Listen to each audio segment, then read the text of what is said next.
A troubling incident involving a sitting Labour councillor has been caught on camera, and the footage you're about to see speaks for itself. We'll dive into this story in today's video, but before we get started, don't forget to like this video and subscribe. Right now, only 12% of viewers are subscribed, so join the community and help us grow. Newham councillor Anam Islam was removed from a restaurant following a confrontation with a pro-Palestinian supporter. In the heated exchange, Islam is clearly heard saying he wants to piss in her face, an aggressive and deeply offensive outburst that quickly escalated tensions inside the venue.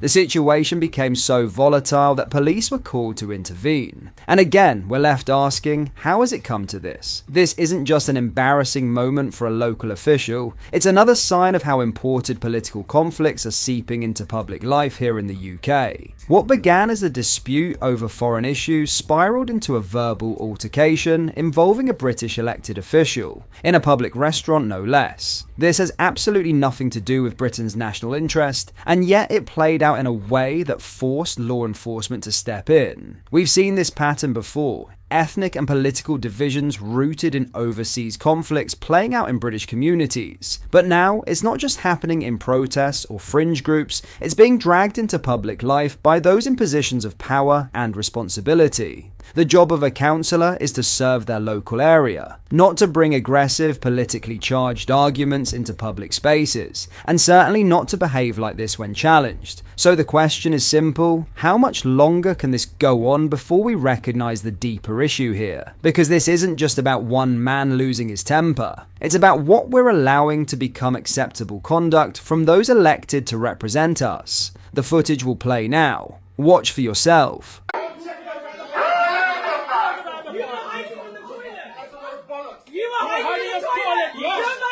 Why should I hide in the toilet? You were hiding in the toilet! Why were you hiding in the toilet? Why should I hide in the toilet? If you had nothing to hide, you should have come out. No. You were hiding in the toilet. You were hiding in the toilet. How dare you say that you're pissing off face? What? How dare you say that? How dare you say that you're pissing off face? Oh, really?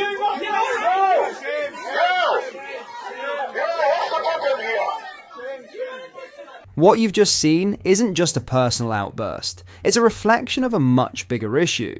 When elected officials behave like this in public, over issues that have nothing to do with local governance, it shows just how far the standards of public office have fallen, and it raises real concerns about who is being given power and what values they bring with them. Britain is becoming a battleground for foreign disputes, and it's the public who ends up caught in the crossfire, in our streets, our schools, our communities, and now even our restaurants. This kind of behaviour would have once been unthinkable. Now it's becoming disturbingly familiar. At what point do we stop making excuses and start demanding better from those who claim to serve the public? Because if this is what passes for leadership today, we have a serious problem.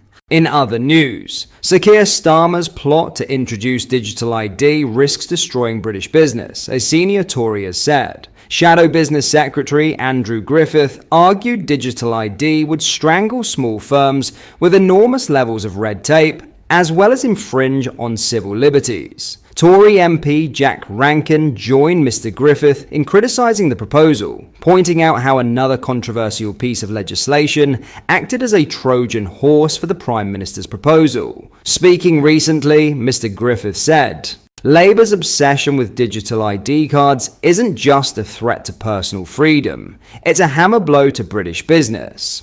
Under these plans, every corner shop, petrol station and small retailer would be forced to police customers' purchases, turning shop counters into checkpoints. It's more red tape, more bureaucracy, and yet another example of Labour making life harder for the very people who keep our high streets alive." Mr. Griffith is particularly concerned about digital ID burdening businesses with additional costs, slowing down transactions, and bringing more confusion to both staff and customers. Small businesses don't need digital surveillance schemes. They need freedom to trade, lower costs, and trust in their customers, Mr. Griffith added. Labour's digital ID agenda would do the opposite, destroy confidence, crush enterprise and drag Britain further into a culture of control. Mr. Rankin's warnings centred around Labour's efforts to force the tobacco and vapes bill through Parliament. The legislation, which is waiting to reach the committee stage in the House of Lords, intends to create a smoke-free Britain. While critics warn the legislation effectively introduces prohibition into the UK, MPs nodded through the proposed clampdown with 303 votes in favour and just 92 votes against. However, as fears grow around the use of digital ID, Mr. Rankin is calling for peers in the upper chamber to put the legislation on pause. The tobacco and vapes bill may look like a public health measure, but in reality, it risks becoming a Trojan horse for a national ID card scheme, Mr. Rankin said. On the surface, Labour says this is about protecting young people from tobacco and vaping, but beneath that veneer lies a far more troubling prospect: a creeping culture of state surveillance and control.